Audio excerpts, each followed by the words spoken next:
আর পড়াশোনা না রে, লাইফটা এনজয় করাই আসল। টিচাররা বুঝে না আমাদের ট্যালেন্ট, এনজয় করি। এই বয়সে এত আড্ডা ভালো না বাবা।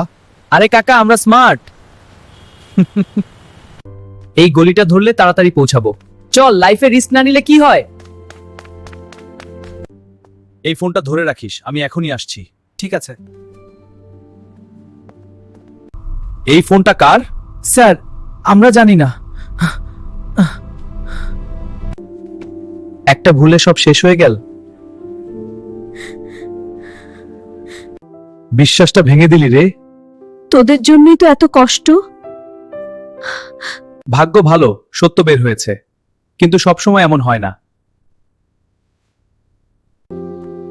আজ থেকে আর শর্টকাট না, ভুল থেকেই শিখব। যৌবনের ভুল একবার ক্ষমা পেতে পারে, কিন্তু বারবার নয়।